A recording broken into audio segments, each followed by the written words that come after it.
So we actually present together, Dr. Veenma and me, so you will hear her as well.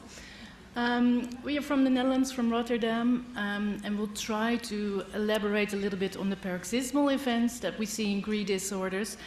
The main message will be we need more N, and we need to see where we are with other clinicians, but I will get you through where we are right now. So the overview is that I'll tell you a little bit about the epilepsy types that I see in our cohort, a bit about the EEG and how we want to proceed with that, and also proceed with the autonomic dysfunction that we see. And to start off, we do like a same battery that we just discussed from Lyon, but we have an expertise center, and our main purpose is to do deep phenotyping in a prospective way. So this is our battery. When a child enters our center, we see them in a multidisciplinary setting after they were diagnosed. That's the first time they visit. They meet a pediatrician, a neurologist, a psychiatrist, a behavioral specialist, a speech therapist, physiotherapist, and we all do our own evaluation and try to see the child as broad as we can. And then we ask the other hospitals that refer the child to us to give us the MRIs, the EEGs that were already done, and we put the children through our brain lab, which I will tell you a little bit about. And sometimes we also collect some blood or other things that we want to use as, for the biobank. So it's really hard to predict how many cases we will have in the Netherlands. It must be a lot, but of course we haven't all seen them. But we are now working on this project for about 5 years. We opened our doors in the autumn of 2020, and we've seen 96 patients right now, and 32 of those have already been through the brain lab.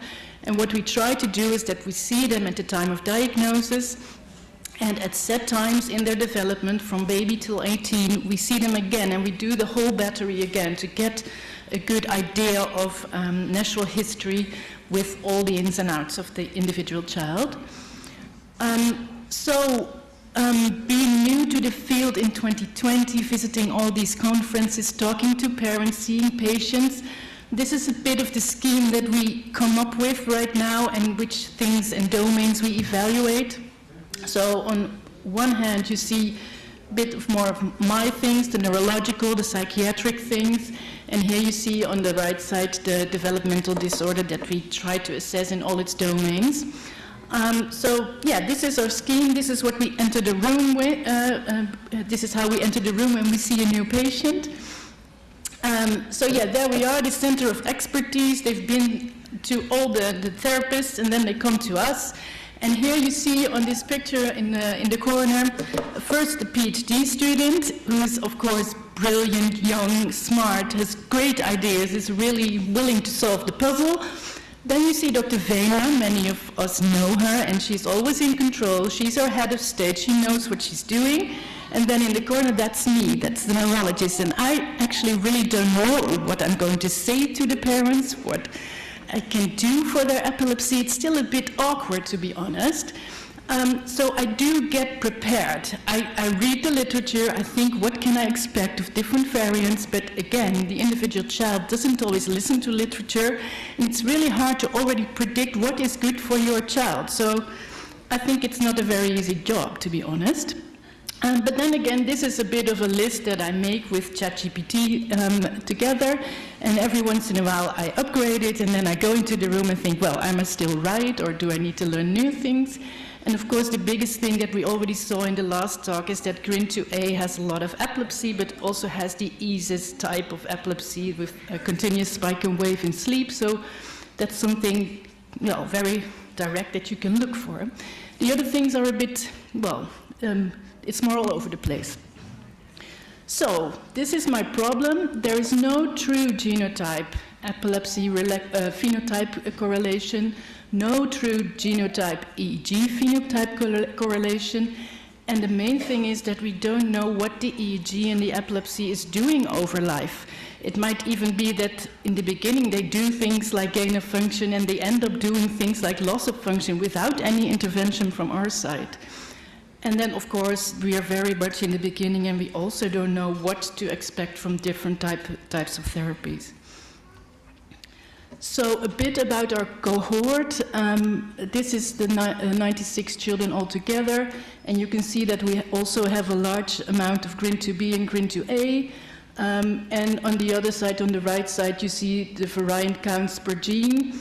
And the yellow one is we don't know, the red one is loss of function, the blue one is gain of function.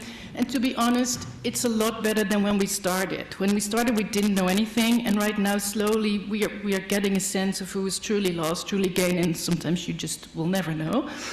So then, about the epilepsy, I found 89 patients. I took out all the duplications or the large deletions because I thought it need to be the mutations. And if you have 89 patients with epilepsy, with a GRIN or GRI disorder, you have 31 patients with epilepsy. So it's 1/3, I think. And if we look into the epilepsy, you also see in our cohort that GRIN 2A has a lot more epilepsy than GRIN 2B or GRI. The GRI groups are very small, I must admit. But I think GRIN 1 and GRIN 2A are more susceptible to epilepsy than GRIN 2B if you look at the larger cohort. So then I tried to classify these 31 individuals just by the normal classification that we always do as a neurologist. And I found 4 children to have focal epilepsy, never had any generalized signs. 6 children with generalized epilepsy, and actually 1 with a classic absence epilepsy, which I didn't think I would find, but I did, and it really responds to ethosuximide, so it's in there, and she really has all the other things of GRIN, but she also has this. Then there's 8 with combined focal generalized seizures, and we also have some epilepsy syndrome. So we have the West syndrome, we have the spike and wave activity in sleep, and sometimes the spike and wave activity is very focal if they also have focal epilepsy next to that. And 3 children, I couldn't really make anything of it, so I've made it unknown. And then this is a bit of a full picture, but it's good to walk through it. If you look at the children with focal epilepsy, there's all sorts of variants that we find, so I can't really make anything of it. The green pie pieces here are the GRIN 2A. So I really think we appreciate that if we look at the DEE SWAS, which is the continuous spike and wave activity in sleep, they're all GRIN 2A. So that fits the literature, great. And if you see that if they combine a focal spike and wave activity in sleep with a focal epilepsy, that's also a lot of GRIN 2A. So we're also happy about that. But the others are really mixed, and it's really hard if you see an individual child to say, well, this is what your type of epilepsy will be. So then we also thought, well, we'll just have a look at the routine EEGs and see whether we can find a specific NMDA signature or a specific GRIN signature or something that can help us there.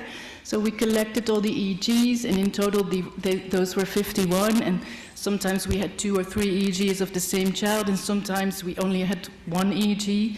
And we also had some EEGs of children without clinical epilepsy, but we did look at the EEG.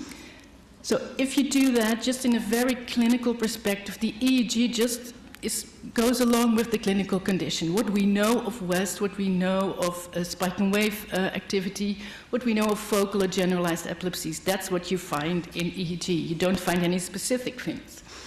But what you do find, if you look at the EEG of the children that never had any seizure, you do find differences, and we know that of many monogenetic epilepsies, that you do find that. So the background pattern of the EEG can be really slow. You can find epileptic discharges, spikes, or multifocal spikes. And especially, we did find a lot of centrotemporal spikes. So and I think that is the GRIN 2A, of course, that we find the Rolandic area, the centrotemporal area, to be sensitive to a change in this group. We didn't find, as I said, the specific findings, and what we tried to do is that we also have in Rotterdam in our center, we have a big cohort of NMDA encephalitis. So we thought, well, it's an NMDA problem at least, so we'll have a look whether the EEGs do have some similarities. And in NMDA encephalitis, you can find a rhythm that I will tell you about, and we didn't really find that. And of course, we didn't think we would find it, but at least we had a look at it. But then something happened, and that's actually, I think, where you need a clinician for. The individual makes you wonder if you are right and if you had a good look at all the information that you have.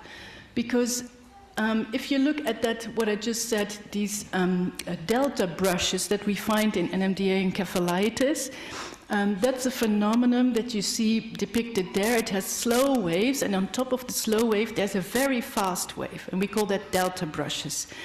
We see that in the NMDA encephalitis when they are really sick. If they are in the depth of their sickness, you can see this. And it's reversible. If they get better by steroids or whatever treatment you give them, the EEG normalizes. So what we think from the literature, it indicates the acute phase, this phenomenon. And yeah, it's a bit speculative, but we also think it reflects a disruption between the thalamus and the cortex. So the thalamocortical network is disrupted, and it might be the reason that you get this phenomenon. So then something happened that I'd seen a child with GRIN 2A. I think he was about 6 years old. And we made, or we revised the EEG that some other clinician did, and we didn't think we found anything, so, well, we sent him back again, and he didn't have any epilepsy. And then on one day, our clinical neurophysiologist, he called me, and he said, well, this child, I do think we find these delta brushes, so you should come and have a look. I don't think we looked at it properly.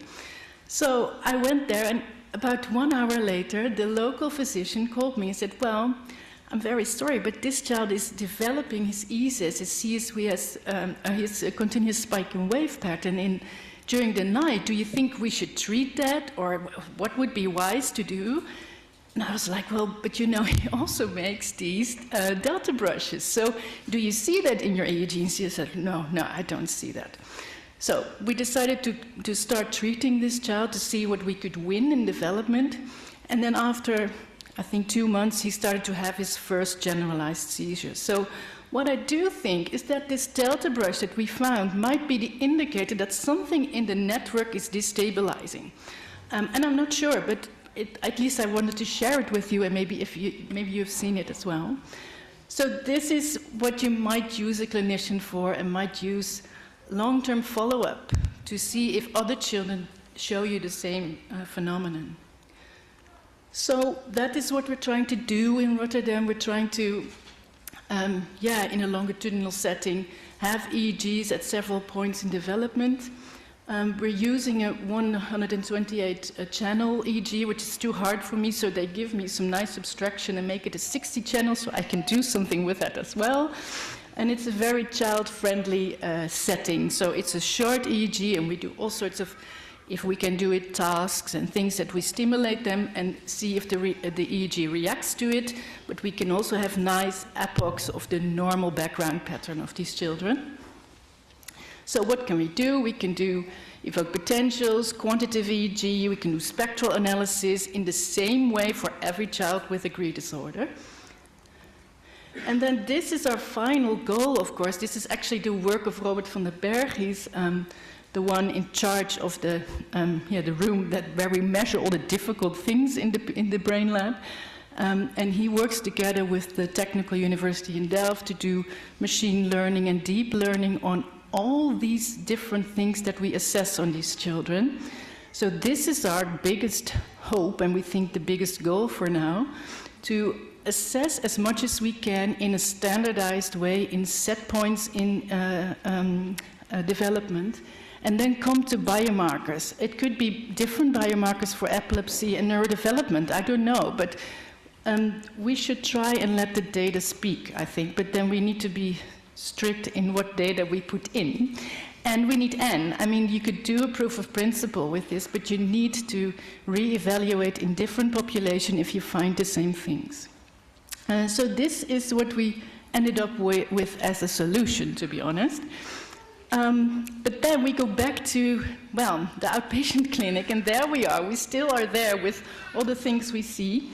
And especially the paroxysmal phenomena are so difficult, and we've talked about that before, and many of you have heard the talks of Dr. Keith Kaufman, who always talks about autonomic dysfunction. It's really hard clinically to separate those things from each other. So this is our biggest goal, I think, that we try to define the children as good as we can.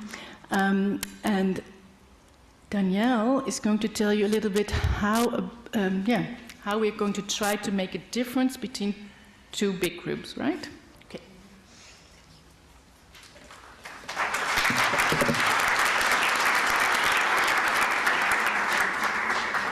Yeah, so I would want to finish with a future project that I hope we will have the financial funding for to actually try to accomplish it.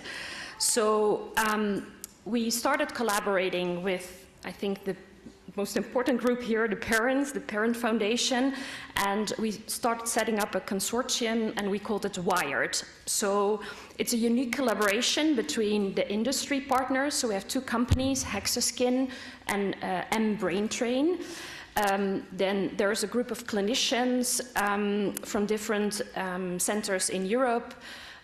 Then we have technical people of the KU University in Leuven and also the University in Twente in the Netherlands, and then our center. And what our goal is the WIRED is an acronym for Wearables for Improved Diagnosis and Clinical Management of Dysautonomia in Rare Neurological Disorders. And we want to use the GRIN cohort as a kind of proof of concept.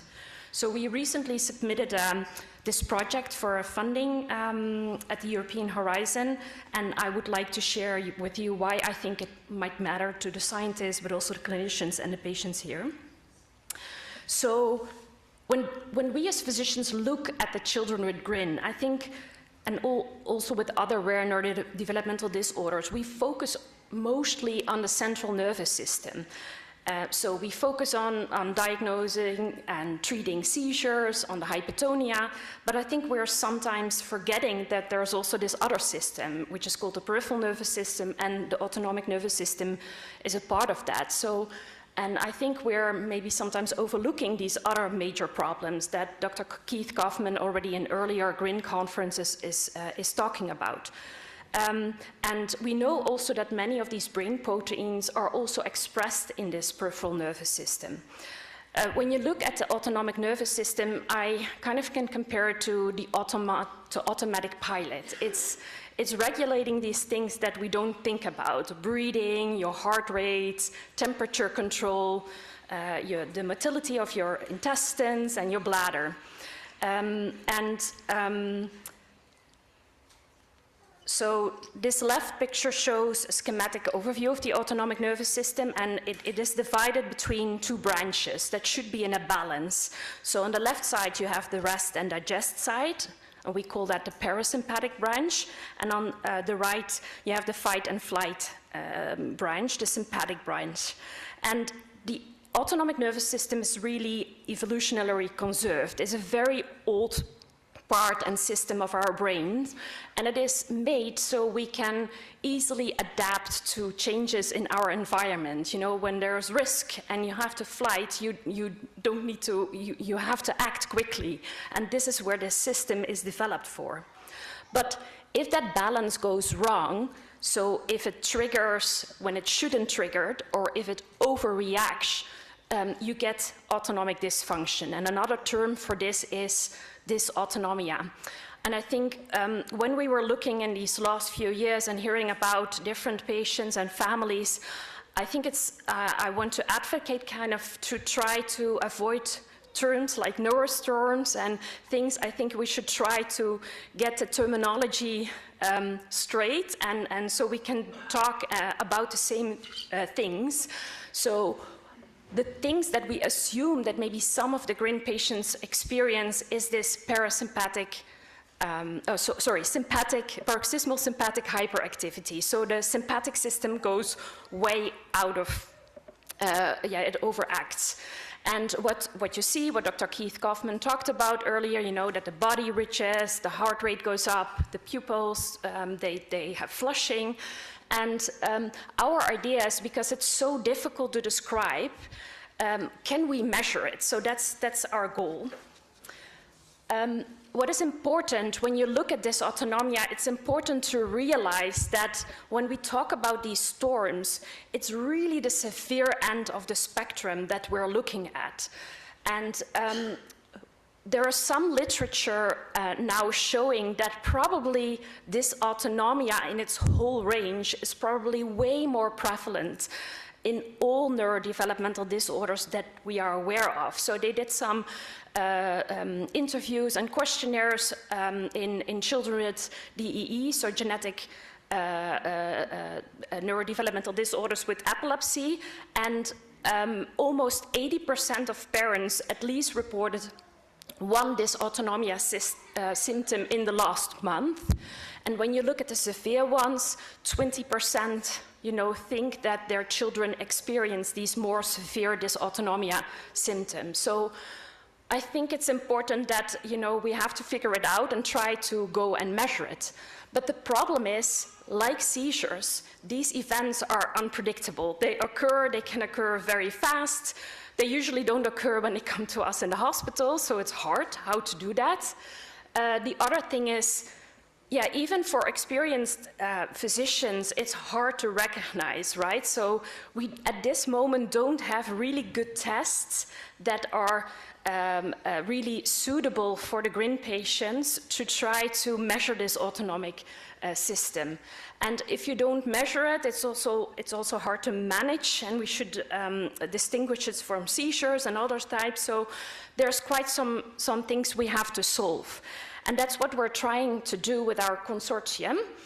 So the idea is so what is important clinically, right, that we try to capture the episodes and distinguish it from the seizures that Dr. Koudijs is talking about.